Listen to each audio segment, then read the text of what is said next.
greater love hath no man than this, that a man lay down his life for his friends.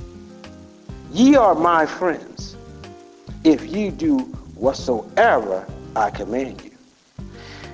Henceforth I call you not servants, for the servant knoweth not what his Lord doeth. But I have called you friends, for all things that I have heard of my Father I have made known unto you.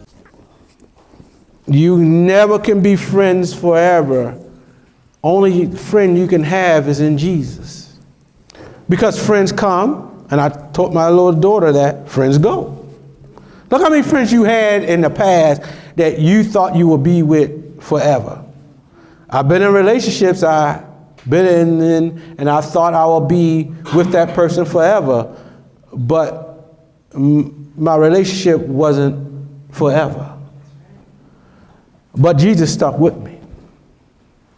I tell people, you think people are going to be with you all the time, but they're not. But Jesus made a point, and he was telling you the real friendship. He said, no greater love than a friend will lay down his life for you. And what we did in church so much, we think, I would die for you. That ain't always the physical death. But if you're putting your kid through school, you laying down your life, meaning laying down your substance, your being, your mind. When you lay down to take care of your children or elderly parent, you laying down your life. Because some kind of life force come out when you got to take care of other people. Where you could buy a new pair of shoes and Johnny need a new pair of shoes, you did lay down your life.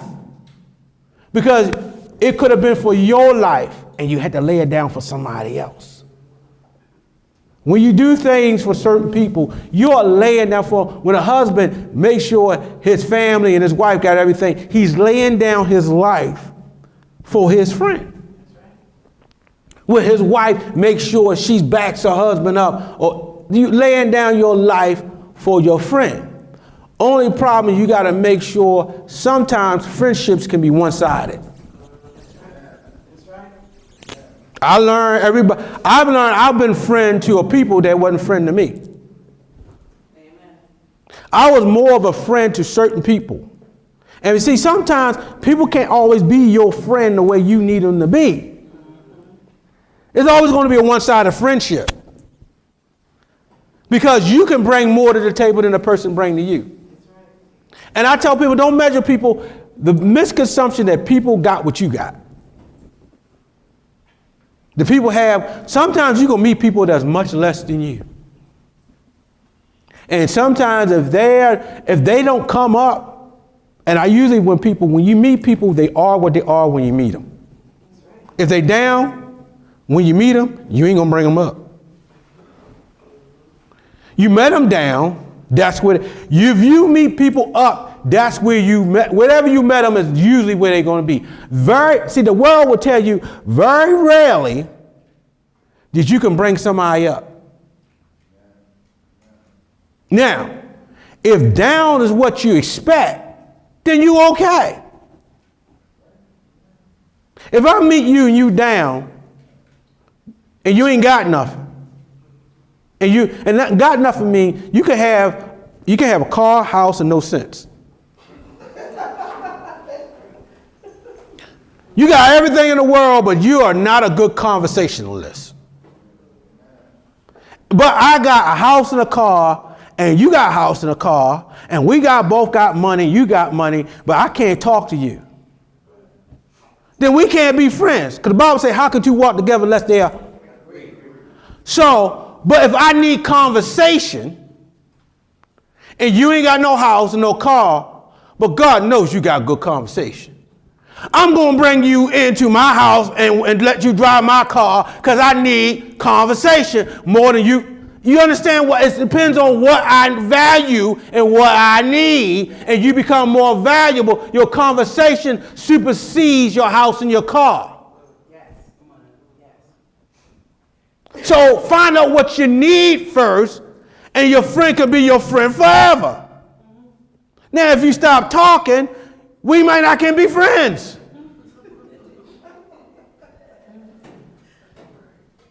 But God give one thing I learned about Jesus. Jesus give you everything you need, and he's well-rounded. If you learn how to talk to God.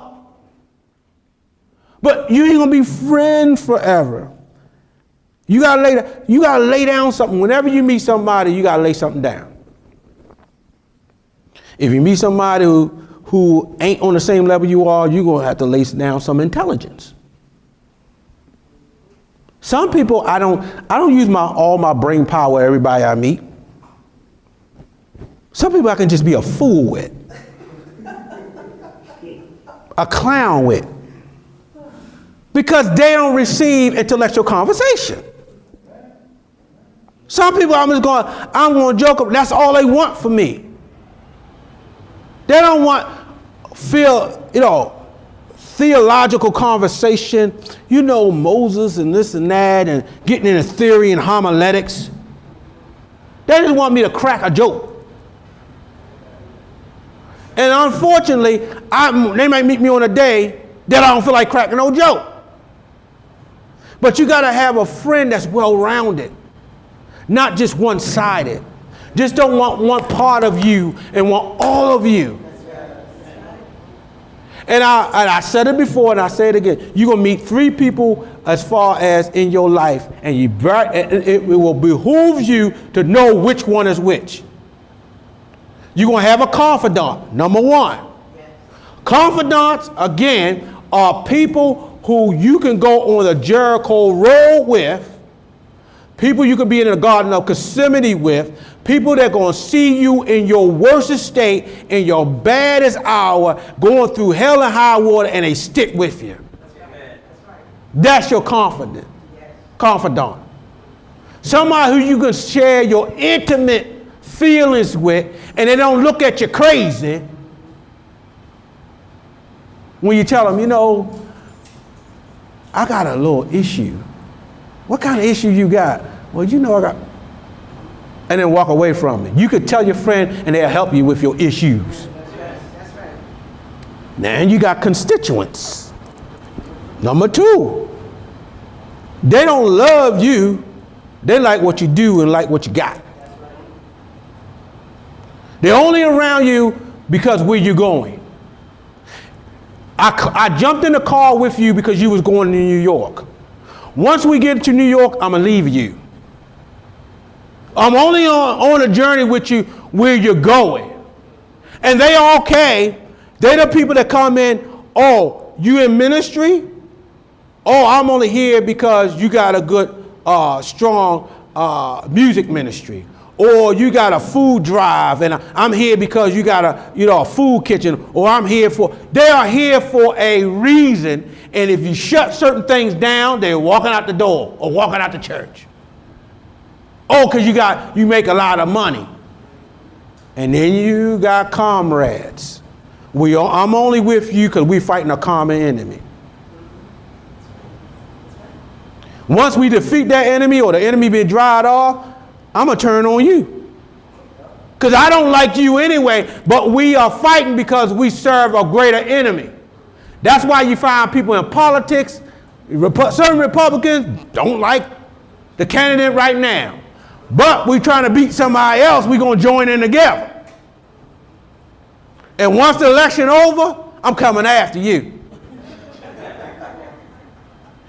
This is the problem, and I pertain this to relationships. Be careful who you marry. That's why folk can get divorced being 35 years into a marriage. Because they only came together on the last 2 and not on love. When you start a relationship off on anything but love, you're in trouble. That's why even as a pastor, I don't tell folk to get married because you got knocked up.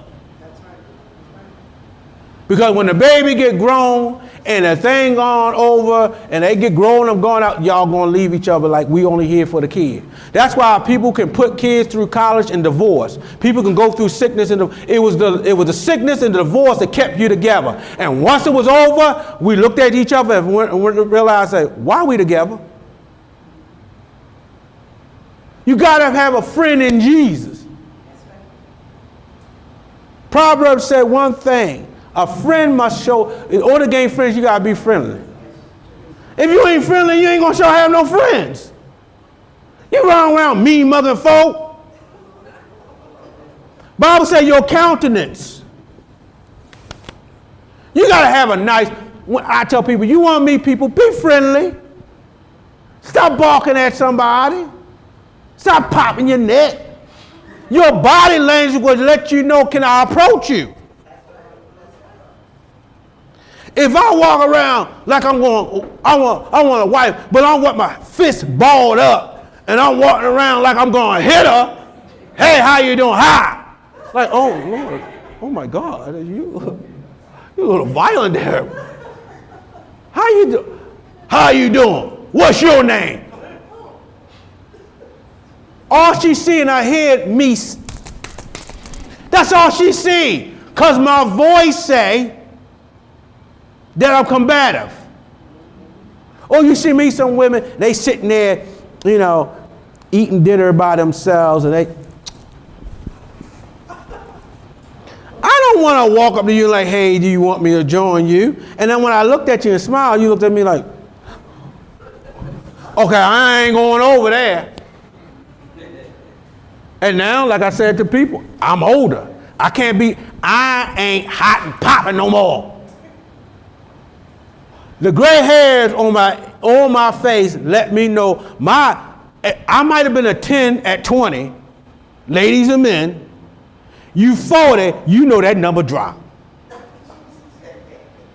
Your waist drop. Them bags drop. Your level of meeting people has dropped. Why? You ain't young no more. Well, Pastor, you can't say that. Yes, it is the reality. So you got to pray to God to get some. And plus, the older you get, the more you find people with baggage. That's why it's hard when you even though I have one child, people act like I ain't got no children. I said, I got one. Oh, one ain't nothing. I'm like, how many you got? I got 5. Woo, Lord have mercy. And I had one, I ain't lying, I was going to the music store, I was getting a watch. And somebody young, not young, but I don't know how old she was, but she was younger to me. I pulled up and she said, hey. And I'm like walking. I was focused. I said, let me get this watch and get back.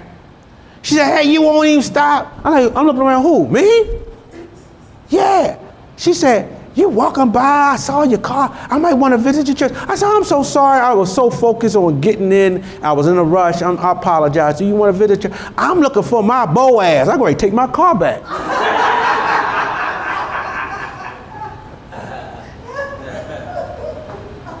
I said, you look, I'm not Boaz.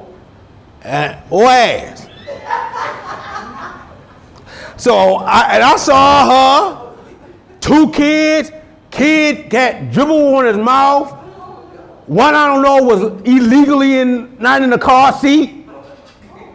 Car broke down. She coming and talking about, I'm looking for, and tore up. Hair messed up. Looked like she just woke up. Had on a tank top. And talking about, I'm looking for Boaz. I want to come. I said, you can visit the church. And here's my card if you need prayer. I've been looking. I said, well, and I'm saying, if you're looking for Boaz, then look like Ruth.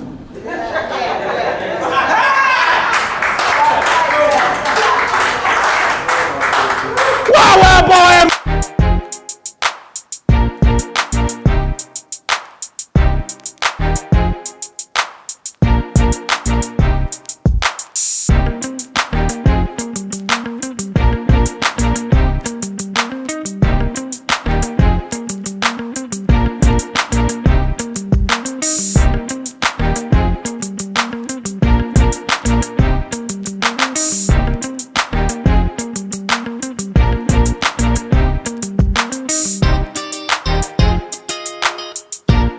want you.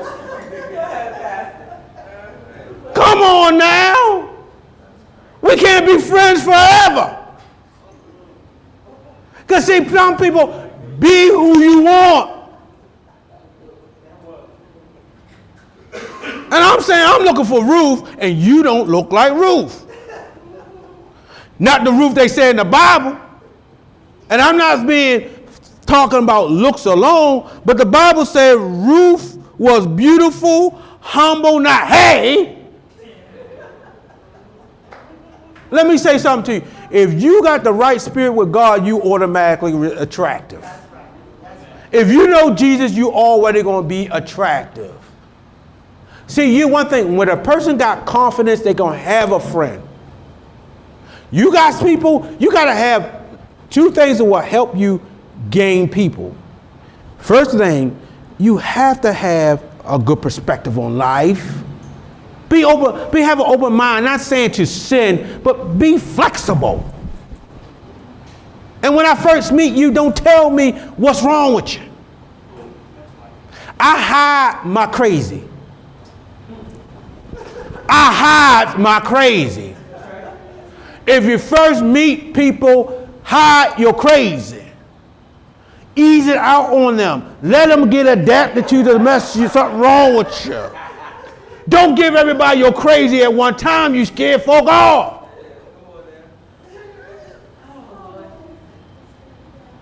You got to do it. I do. My quirkiness, I ease on people. I come, I bring my representative. I say now, the saved, just right, all together, Terry Allen, you go out there and you get them. And so, first, second date, they get the representative. Then I tell my representative, come on back, let me ease up in there. Let me ease me up in there. So she can get used to me